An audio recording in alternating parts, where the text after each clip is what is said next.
avant de commencer, je voulais juste vous dire que j'ai des problèmes de son avec mon micro.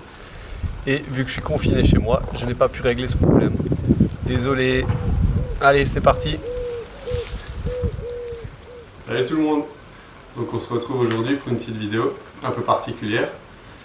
Donc on est tous confinés chez nous à la maison. Et je trouvais normal de faire une petite vidéo pour parler un peu de mon jardin, de ce que j'ai pu mettre en place. Vu qu'on a le temps, c'est le bon moment pour jardiner et pour se poser certaines questions. Donc je ne vais pas trop vous parler de ce virus. Je pense qu'on en entend assez parler dans les médias toute la journée.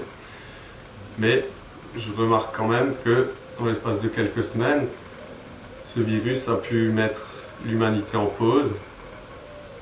Et on voit que la nature reprend doucement ses droits. Donc ça permet aussi de se poser des questions, se demander pourquoi quand l'humanité se calme un peu, il y a tout qui marche un peu mieux. Ça nous laisse un peu de temps à réfléchir, à se poser les bonnes questions. Et après, un deuxième truc que j'ai remarqué, c'est quand je vois tous les gens qui se ruent dans les supermarchés. Moi, je me dis qu'on voit vraiment la peur de manquer de nourriture. Et je pense que c'est vraiment essentiel de pouvoir se nourrir. Donc moi, vraiment, dans ce confinement, je me suis dit, je vais essayer de travailler un peu plus mon autonomie alimentaire. Donc c'est pour ça que je plante de plus en plus, je sème. Et voilà, j'essaie de vous partager ça. On va voir ça ensemble. Donc là, je suis devant tout ce que j'avais planté, semé durant les vidéos précédentes et on va voir ensemble que tout a bien pris. Donc je vais chercher la caméra pour que vous puissiez vous rendre compte.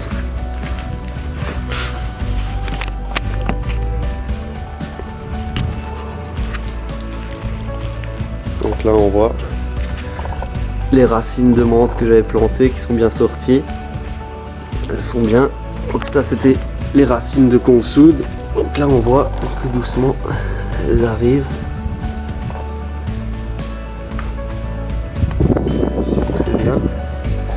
Chaque racine est sortie. Après là on voit c'est des pêches que j'avais plantées. Après à côté c'est des petits pommiers. Donc les pépins plantés, on voit que ça germe et que ça marche.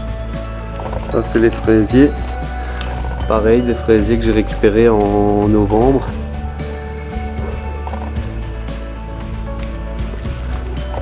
Là on voit une petite bouture de figuier qui commence à faire ses premières feuilles. De la lavande, bouture aussi, qui commence à venir. Là j'ai d'autres figuiers qui sont un peu plus en retard. Derrière on voit le sureau. Il a vraiment fait de super belles feuilles. Et voilà. Des Eleagnus et derrière les cassis aussi juste repiqués en terre et vraiment ça marche très bien. Donc voilà, on va continuer, on va aller dans le jardin. Donc on va faire une petite visite de la serre. Donc on avait vu que j'avais planté des petites salades qui ont bien grandi. Donc voilà, les poireaux, les salades, les laitues ont bien grandi. J'ai un peu de radis là sur le côté. Donc lui aussi, il a bien pris. Donc c'est des salades que je peux désormais récolter. Parce que elles ont une belle taille. J'en ai déjà récolté 3. Et il m'en reste une bonne vingtaine dans la serre. Et pas mal dehors. Là on peut voir des mirabelles. Donc j'ai planté les noyaux de mirabelles. Elles sont toutes sorties. Donc des petits arbres. Donc voilà, on fait le tour.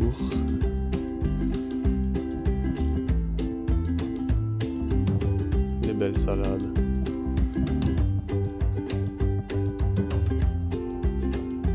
Et là, c'est de l'oignon que j'ai semé, qui a aussi bien pris. Il fait une bonne dizaine de centimètres. Et les petites laitues que que j'ai semé il y a 3 semaines. Donc voilà, la suite est là. Bon, il en manque quelques-unes. C'est les escargots. Et ouais, eux aussi, ils ont le droit de manger un peu. Donc voilà. Allez, on va sortir de la serre. Donc, je vous mets une petite fabrication. Donc c'est un petit châssis que j'ai réalisé avec 2-3 briques et 2 fenêtres de récupération. Donc ça fait une petite serre et c'est super pratique pour mettre des petits plants dedans ou commencer ses premiers semis à l'intérieur. Et quand les beaux jours arrivent, il n'y a plus qu'à enlever les fenêtres et c'est bon, vous avez déjà tout en pleine terre.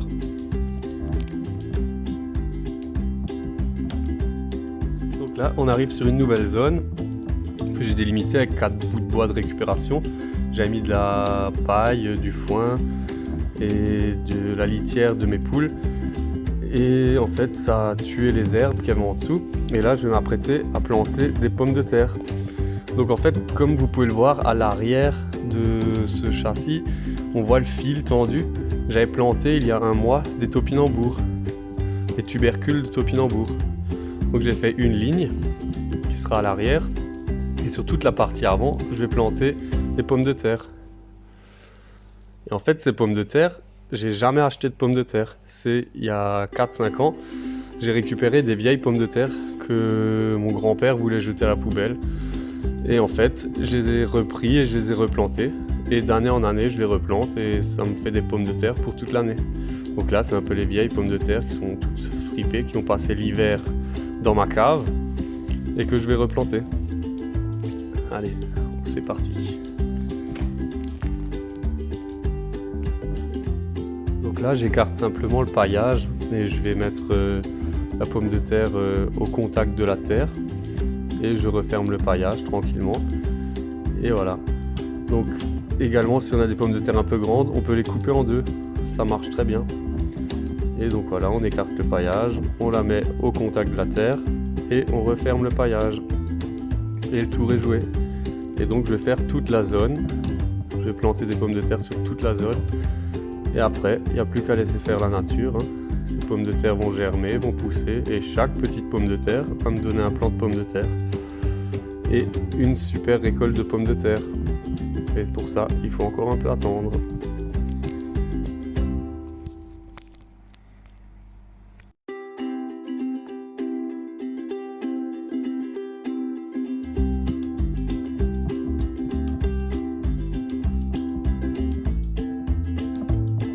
J'ai remarqué qu'il me manquait un peu de paillage, donc là j'ai de nouveau récupéré la litière des poules et un reste de foin, de paille. Donc là je vais l'étaler par-dessus pour qu'il y ait bien une dizaine de centimètres par-dessus toutes les pommes de terre. Et il n'y a pas de souci, la pomme de terre, ça traverse vraiment facilement ce paillage. Il y a juste à attendre. Et au moins le fait d'avoir un bon paillage, ça va ramener du carbone, il y aura plein de vie, plein de vers de terre. Donc ça c'est génial.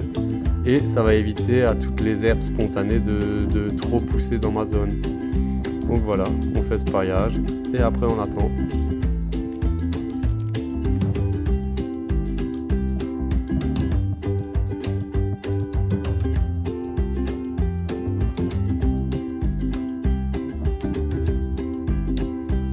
Donc là on peut voir, c'est une patate douce que j'avais mis en eau il y a un mois à peu près.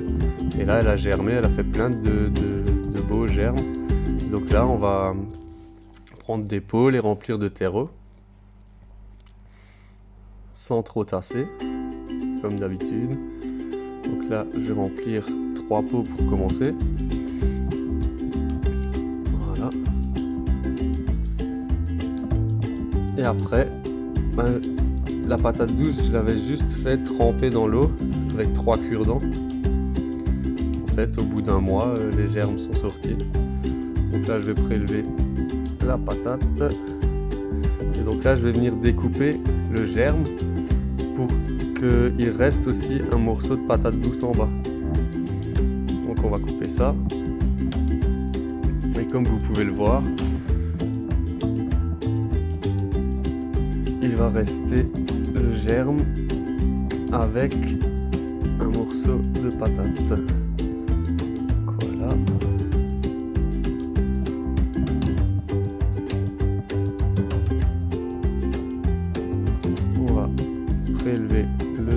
même.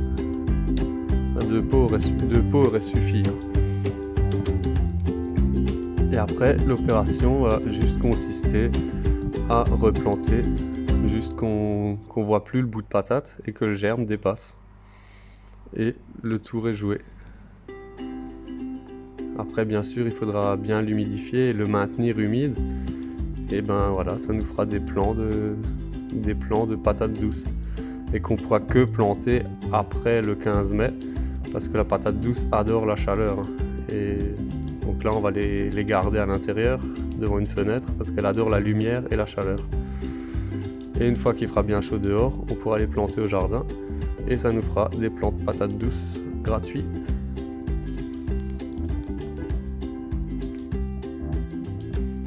Donc là, on va faire des semis, parce que le mois de mars, c'est une excellente période pour commencer tous ces semis. Donc là, je vais prendre une barquette avec des trous.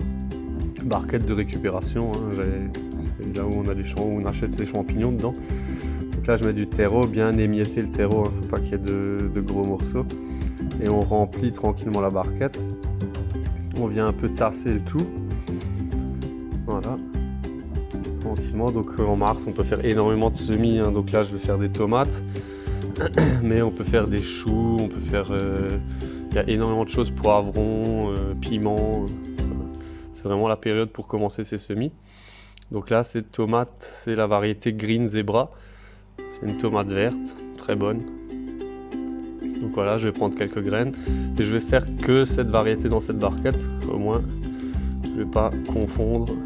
Vu que j'ai tellement de barquettes, que je prends chaque fois une barquette pour une ou deux variétés. Mais là, je vais faire une variété pour cette barquette. Donc là, les graines, je les éparpille un peu. Pas qu'elles soient trop accolées, mais bon, de toute façon je les repiquerai une fois qu'elles feront une dizaine de centimètres, donc ça pose pas trop de problème qu'elles soient assez serrées.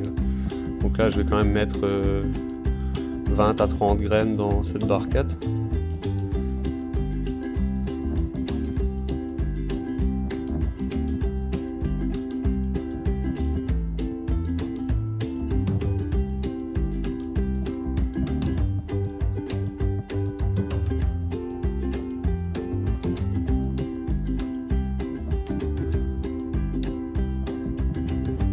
Et voilà,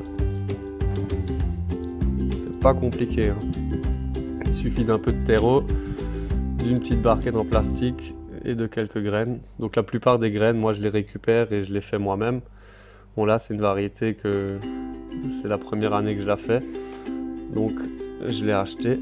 Et là on voit, je récupère mon tamis que j'avais récupéré, qui était le vieux siège que j'avais récupéré en forêt, que j'ai transformé en tamis, et c'est super pratique. Donc là je vais tamiser le terreau pour vraiment avoir du terreau très fin au-dessus des graines, mais il ne faut pas en mettre de trop, Il faut que les graines soient tout juste recouvertes. Donc voilà, on tamise,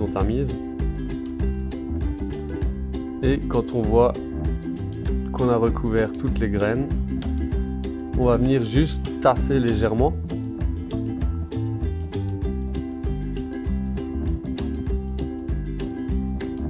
Que ce soit bien réparti. Là, il en manque un peu, donc on refait un petit peu la même opération.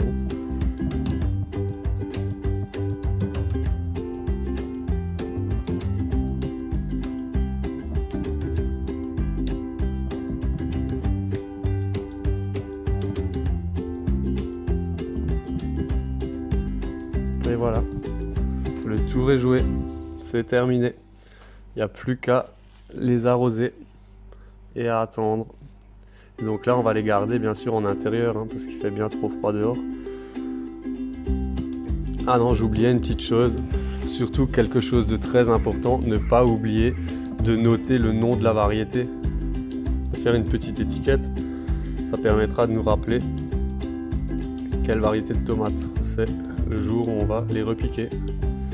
Voilà, on va passer maintenant à l'arrosage. Donc moi pour l'arrosage, je n'arrose pas par le haut. Je vais les laisser tremper dans mon lavabo pendant 1 à 2 heures. Et en fait c'est vraiment l'eau qui va imbiber la terre. En fait ça va pas chambouler les graines que j'ai posées en hauteur. Et quand je vois vraiment que la terre, la partie haute de la terre est vraiment bien humide, eh ben, je les sors de l'eau et je les laisse s'égoutter tranquillement toute la nuit. Et le lendemain, je peux les mettre devant un rebord de fenêtre. Donc là, on voit un peu tout ce que j'ai semé, tout ce que j'ai mis en place. Donc ça prend le soleil tranquillement. Donc on voit les patates douces qu'on avait vues ensemble avant, qui prennent bien dans les pots. Et on voit toutes mes semences. Donc là, c'est du chou, j'ai du chou-fleur, chou vert. J'ai beaucoup de tomates. Donc là, on peut voir les tomates qui sont bien sorties. Du poivron, du piment. J'ai fait des poireaux. Donc voilà, on voit que tout se passe bien.